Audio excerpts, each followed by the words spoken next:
મારી રીલ્સ ઘણા લોકો કોપી કરે છે. કેવી કોપી કરે? ડી ટુ ડી કોપી કરે છે. તો શું એના ડરથી મારે રીલ્સ નહીં બનાવવાની? આવું બીજા લોકોને પણ પ્રશ્ન આવતો હશે, પણ આ પ્રશ્ન હું મારો ખુદ કહી રહ્યો છું. ઘણા લોકો નામચીન સારા એવા પેજ ચલાવે છે, સારા એવા બિઝનેસ કરી રહ્યા છે, પણ મોટાભાગના લોકો મારા ડી ટુ ડી કન્ટેન્ટને કોપી કરે છે. પણ જો આ ડરથી હું રીલ્સ બનાવવાનું બંધ કરી દઉં, એવું ના શક્ય બને.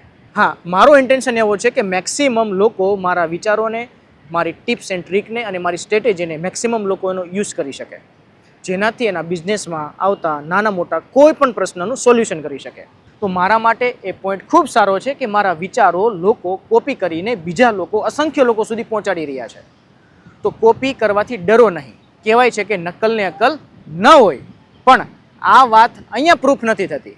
અહીંયા તો મારા માટે સારો રિસ્પોન્સ છે, કેમ કે તમારા આઈડિયાને કોઈ ઇમ્પ્લિમેન્ટ કરી રહ્યું છે અને એ પણ એક સફળતા તરફ આગળ વધી રહ્યા છે. એટલે એવું ના સમજો કે જે નકલ કરે છે એ આપણા કરતાં આગળ નીકળી જશે કે આ નીકળી જશે. એટલા માટે જ અમે કહીએ છીએ કે ફાસ્ટ મૂવર બનવા કરતાં ફર્સ્ટ મૂવર બનો.